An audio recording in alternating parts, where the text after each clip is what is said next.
Elara Jones was carrying her daughter as she rushed to the hotel. At this moment, her son's 5th birthday party had already begun. Meanwhile, Harvey Fisher stood beside their son as the warm glow of the candles illuminated the child's tender face. Beau Fisher clasped his hands together and made a wish. "I wish Ms. Niev could be my new mom." Elara was shivering from the cold as it was raining heavily outside. She had gotten herself soaked trying to keep her daughter and the birthday cake dry. Her clothes clung to her body like a thin layer of ice, wrapping her in cold discomfort. Niev Jones burst into hearty laughter. "How many times do I have to tell you? Don't call me Ms. Niev. Call me Niev. Your dad and I are more like brothers, so I can only be your second dad or something." Her laughter echoed through the private room. The guests, who were all Niev's close buddies, joined in the laughter. Only Niev would dare to tease Harvey this way in front of so many people. Beau blinked his bright eyes and gave Niev a flattering smile. Niev pinched Beau's cheek and asked, "Why do you suddenly want a new mom, Beau?" Beau glanced quickly at Harvey. "That's because Daddy likes Niev." Niev giggled even louder. She picked Beau up and sat him on her lap while wrapping an arm around Harvey's shoulder. She raised an eyebrow at Harvey and bragged, "I guess Beau doesn't miss a thing." Harvey frowned and addressed everyone present. "Kids just say whatever comes to mind." He was trying to tell them not to take her words seriously. Nonetheless, they knew children wouldn't lie. Everyone present knew Harvey and Niev had been childhood friends. Niev had always surrounded herself with male friends, and the Fisher family's elders weren't particularly fond of her. The Jones family had brought Elara back into their fold when she was 18, full of hope and love. She then married Harvey and bore his children. The guests started to egg Beau on. "Do you like your mom better or Niev better?" "I like Niev best. Mommy's just a bumpkin." A fleeting, almost imperceptible cold smile passed through Niev's eyes. She then held Beau close and kissed his forehead. Elara felt the blood in her veins freeze at that moment. Beau had never liked physical contact with anyone. He would pull away in resistance whenever Elara tried to hold him. He was like his father, aloof and hard to approach. Yet now, Beau was sitting in Niev's lap while smiling affectionately at her. The way Harvey looked at Niev carried a tenderness Elara had never seen before. The three looked like a picture-perfect family. "Mommy!" Bambi Fisher's voice pulled her back to the present. Elara looked down at her daughter as tears blurred her vision. "What's your birthday wish, Bambi?" Her voice trembled as she asked this question. "Bambi just wants Mommy. What about Daddy and Beau?" Elara's tears fell onto Bambi's small hand, and she panicked. "Don't cry, Mommy. I'll go talk to Beau and tell him to stop clinging to Aunt Niev." Bambi and Beau were twins. Elara hemorrhaged badly when she gave birth to them. She had called Harvey from the delivery room, but it was Niev who answered. "Harvey's buying popcorn right now. He's watching fireworks with me at a theme park. You just focus on giving birth, okay?" Then the sound of fireworks exploding echoed in Elara's ears. From that moment on, her heart had been shattered beyond repair. Elara took Bambi's hand and pushed open the door to the private room, and the room fell silent. "Why are you here, Mrs. Fisher?" This was supposed to be her son and daughter's birthday party. Yet Elara's arrival seemed to take everyone by surprise. It was as if she didn't belong there at all. Meanwhile, Niev held Beau in her arms, silently asserting her dominance. Elara placed the cake box on the table, and her face was still damp with raindrops she hadn't wiped away. Beau tilted his head up. Niev's makeup was flawless, and her soft dark hair framed her face delicately. He then glanced back at Elara and pouted with dissatisfaction. Elara opened the cake box. The cake she had made herself was decorated with hand-drawn cartoon images of Beau and Bambi. It was something she had worked on all afternoon. Her hands trembled as she cut the cake in two, and she pushed one half of the cake toward Beau. "Beau, I'm granting your birthday wish. Starting today, I'm no longer your mother. What are you on about now?" Harvey reprimanded her sharply. Elara looked at him, and her gaze was devoid of any lingering attachment. "We're getting a divorce. Bambi will stay with me, and Beau will stay with you." "Mommy, aren't you being dramatic?" Beau's precociousness shone through as he looked at Elara with the same cold indifference as Harvey. "Mommy, can you stop being so difficult? I don't like celebrating my birthday with you because you're always controlling what I eat." Bo glanced at the cartoon-decorated cake and frowned. It was just too ugly. And I'm tired of eating the cakes you make. Today I want to eat the cake Niev bought for me. Bambi protested. Bo? You can't just eat any cakes. You'll have an allergic reaction. There's barely any milk in this cake. Niev's tone carried a hint of reproach. Bo's a boy. Stop raising him so delicately. He's allergic to milk because you've been too cautious, Alara. You never let him have dairy.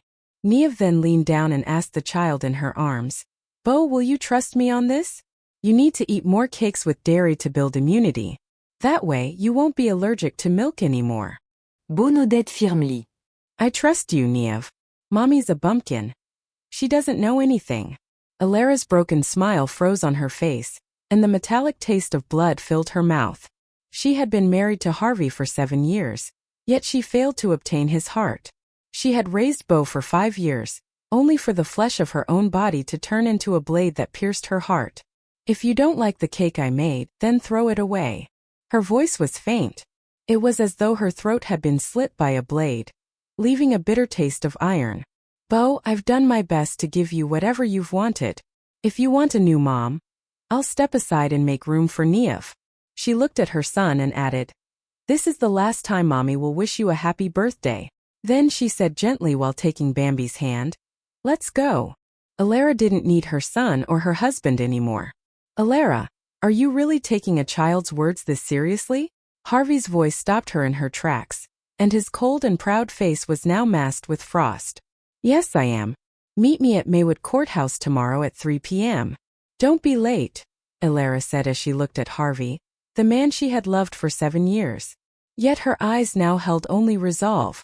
When she turned, she saw a tall and striking man standing in the doorway.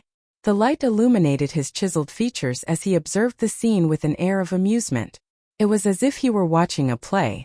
Alara recognized him, Theodore Snap, the heir of the most prominent family in the city. Harvey pretended to be cordial with him, but they were rivals behind the scenes. It was surprising that Harvey had managed to invite someone as influential as Theodore to Bo and Bambi's birthday party. Niev quickly set Bo back in his child's seat and waved excitedly. Hey, Theodore. You came as soon as I called. I didn't come for you, Theodore said without even sparing Niev a glance. His gaze swept the room, but Alara was already gone. A smirk tugged at Theodore's lips, and a charming dimple appeared near the corner of his mouth. He turned to Harvey. Since Alara's divorcing you, does that mean I'll have to start addressing her differently? She won't divorce me, Harvey replied with unwavering certainty. Niev turned to Harvey and made a playful face. Alara misunderstood us again. I'll go explain everything to her. There's nothing to explain. She's just too sensitive. Harvey's expression remained indifferent as his gaze shifted to the half-eaten birthday cake Alara had left behind. His brows were knit. With Harvey's final word on the matter, the tension in the room eased. Alara storming out wasn't a big deal anyway. The others chimed in agreement. Alara's just upset. Harvey can calm her down when he gets home. Exactly. There's no way she'd actually divorce Harvey. Everyone knows Alara almost gave her life to have his kids. Who knows, she might already regret walking out the door. Come on, let's eat the cake. By the time Harvey gets home, Alara will probably be standing at the door like a loyal wife waiting for her husband. Harvey's brows relaxed as he imagined Alara timidly standing by the door, cautiously trying to please him. Meanwhile, Bo savored the cake Niev had brought him. The creamy sweetness filled his mouth. It was even beginning to numb his tongue, but he didn't care. It felt so good that his mother wasn't around to control what he ate anymore. When the birthday party ended, Harvey reclined in the car, resting with his eyes closed. The light from outside flickered across his face, casting alternating shadows and illumination. Daddy, I'm getting itchy. Bo's small voice broke the silence. Harvey opened his eyes and turned on the overhead light. Bo's face was flushed, and he was scratching himself incessantly. Even his breathing was labored and uneven. Harvey pried Bo's hands away and saw red rashes spreading across his neck. He was having an allergic reaction. Harvey's expression remained calm as he pulled out his phone and dialed Alara's number. The call connected, but before he could speak, an automated voice said, The number you're calling is currently unavailable. A sharp glint flashed in Harvey's narrow eyes. Their son was having an allergic reaction.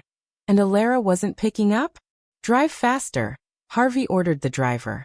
Take us back to the Fisher residence. Once home, Harvey carried Bo inside. His eyes instinctively darted toward the entryway, but it was empty. Alara wasn't waiting there as she usually did. Mary Anderson rushed over, and she quickly noticed Bo's discomfort. What's wrong with Mr. Bo? Allergic reaction, Harvey answered curtly as he removed his shoes. How could he have an allergic reaction? Mrs. Fisher has always been strict about what Mr. Bo eats, said Mary. Where's Alara? Harvey's steps didn't falter as he headed into the living room, still holding Bo. Mrs. Fisher and Ms. Bambi went to stay at her parents' house tonight. A cold aura enveloped Harvey's features. Was Alara seriously throwing a tantrum at a time like this? Did she think the Fisher family couldn't manage without her, and that he'd come begging for her to return? Where are the allergy medications? His voice was steady, with no hint of emotion. Even so, it carried a pressure that made Mary instinctively shrink back. I don't know. Mary's response earned her an icy glare from Harvey that made her shudder. She quickly added in a small voice, Mrs. Fisher is the one who handles the medicine cabinet. There was an incident where Mary had failed to properly store the medicine, leading Bo and Bambi to mistake pills for candy. Thankfully, they had only ingested vitamins and narrowly avoided a serious incident. However, Alara had scolded Mary harshly for it. Yet Mary complained to Harvey's mother, Ethel Foster, and Alara ended up receiving criticism from her as well. From that point on, Alara had forbidden Mary from touching the medicine cabinet. The family doctor, Taylor Keller, administered a shot to Bo an hour later, and the rashes subsided. Bo lay weakly on his small bed. His eyes were brimming with tears that he refused to let fall. Harvey stood at the bedside with his arms crossed, and his tall figure looked as rigid as a pine tree. His icy demeanor radiated an oppressive aura that made Bo clutch his blanket tightly.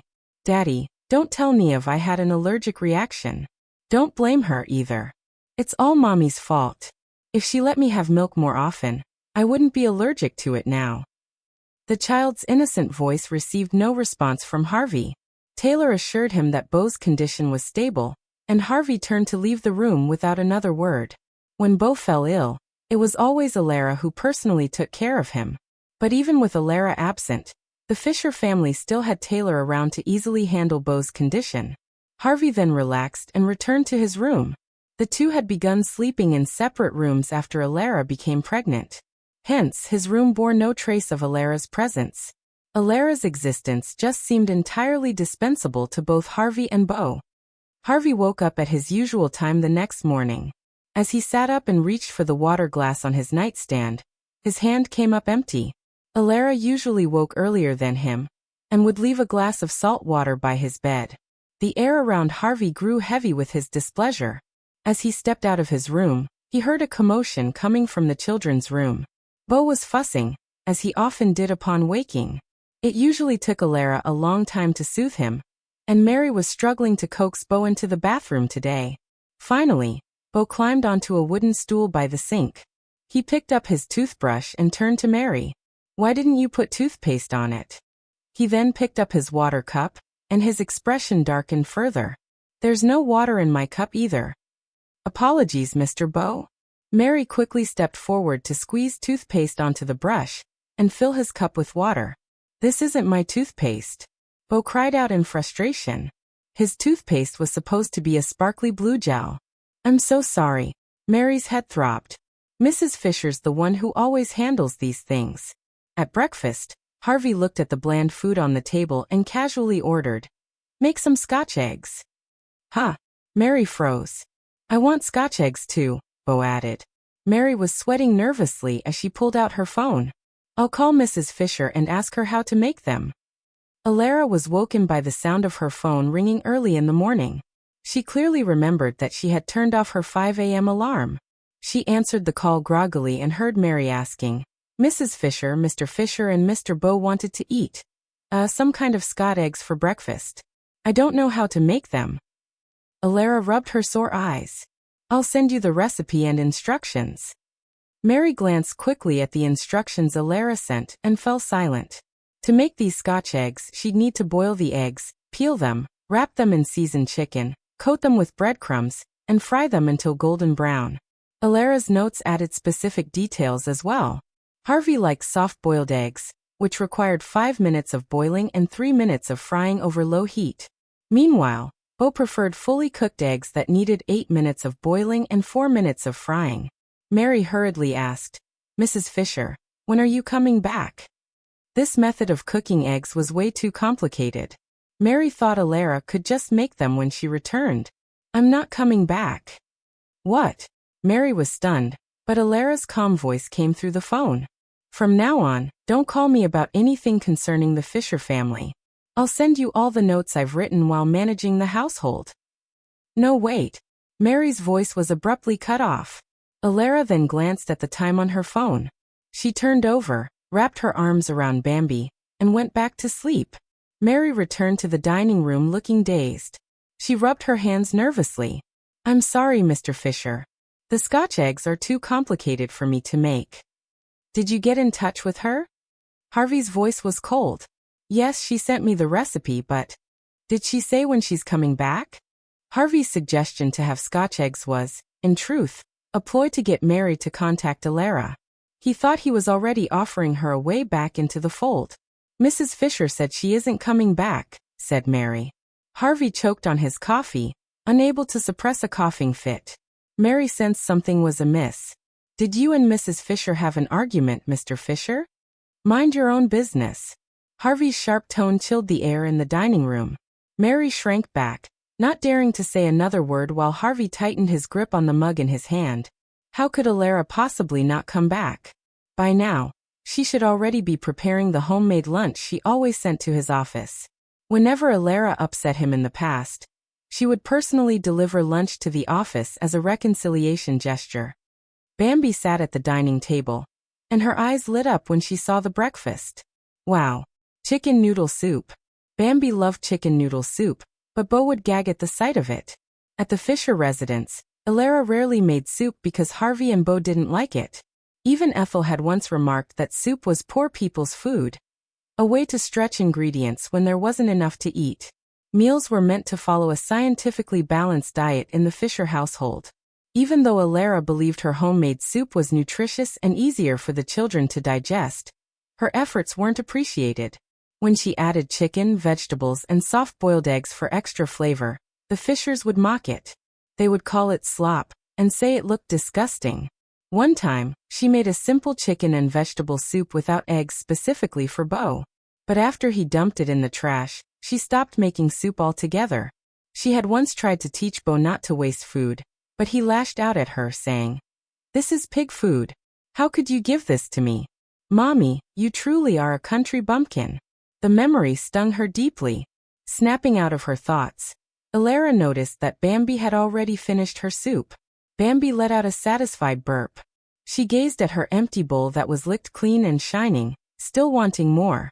"Can I only have chicken noodle soup when we're at Grandma's?" Bambi asked. Alara said to her, "We'll eat whatever we want from now on. We don't have to worry about anyone else's opinions." Bambi smiled and said, "Then Mommy, you shouldn't cook tomorrow. Take a break. Let's eat out instead." Alara was stunned by this. She was just following her routine as a mother to prepare breakfast for her daughter. It hadn't occurred to her that she should prioritize being herself before being a mother. "All right," Alara replied. Her smile was as warm as the morning sun. After breakfast, Alara drove Bambi to kindergarten and spotted the Fisher family's top-of-the-line Cullinan. Bo hopped out of the car with his backpack, and Alara quickly averted her gaze. Bo bounded over to Bambi, waving a paper bag in his hand. "Look, Niev bought me wax bottle candy." He pulled out one shaped like a bear's head and proudly showed it off. "This one's pistachio raspberry flavor." Bambi remained unfazed. "Mommy says eating too much candy causes cavities, and wax bottle candy is unhealthy." Bo stuck out his tongue and made a face. "I have a new mommy now. The old one can't boss me around anymore." He added while pouting smugly, "Niev told me to share these candies with the other kids, except for you, you fat pig." Bambi was built sturdy and strong, standing in stark contrast to the naturally frail and skinny Bo. In the past, Alara had taught Bo not to copy other kids and call Bambi names, but now Bo had become completely unruly. Bambi gripped the straps of her backpack tightly, and her eyes turned red. Bo, if you keep acting like this, Mommy really won't want you anymore. I'm the one who doesn't want her anymore. Who needs a mommy who only makes pig food? Bo shouted as he ran into the schoolyard with his paper bag in hand. Bambi fumingly picked up a small stone pedestal near the school gate, while glaring at Bo's retreating figure with gritted teeth. In the end, she put the pedestal back down. As she patted her chest to calm down, Bambi reminded herself, girls shouldn't act like this. I need to stay patient. When Harvey returned to his office and noticed a neatly arranged 3-tier insulated lunchbox on his desk, a smirk tugged at his lips. It was just as he expected. No matter how strained things got between them, Alara would always prepare lunch and send it to his office. Just then his phone rang and he answered it. Harvey, are you having lunch right now? Is the food I made for you any good? On the other end of the line was Niamh's voice. You made the lunch? His eyes darkened with a trace of irritation he hadn't even realized was there. Of course. Are you surprised? It's my first time cooking for you, and I even cut my fingers several times. Cooking is such a girly thing. It's really not for me. After her complaint, she added cheerfully, so you'd better treasure this lunch. I'm never doing this again. Harvey's voice was flat as he replied. Got it. I'm going to get busy now. Hey, don't forget to take bathroom breaks while you're working hard, buddy. Don't overwork your kidneys. Niamh added. Afterward, Harvey hung up and glanced at the lunchbox again, feeling no desire to open it. He then called in his secretary, Cyrus Oakes, and asked, Did my wife bring lunch today? No, Mrs. Fisher hasn't been to the office today, Cyrus replied. A cold, detached expression settled over Harvey's chiseled features. He instructed Cyrus, Finish this lunch for me. If my wife comes with lunch later, tell her I've already eaten, and to take her lunchbox home. Cyrus swallowed nervously. He took the lunchbox without question, and left the office. Meanwhile, Harvey waited until the afternoon, but Alara never showed up with lunch. His phone vibrated on the table in the middle of a meeting. It was Alara, and he had declined her call 3 times in a row. She knew better than to call him during work hours. It was one of his unspoken rules. Moments later, her phone call lit up his phone again.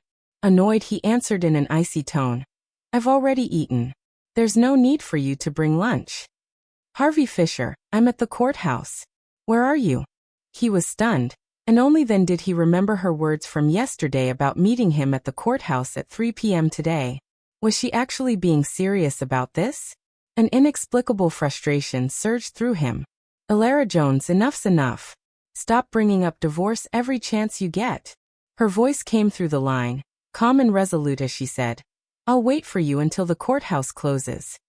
Her determination infuriated him. Who even are you without me? Do you really think the Jones family will welcome back their daughter who was lost for 18 years, just to freeload off of them?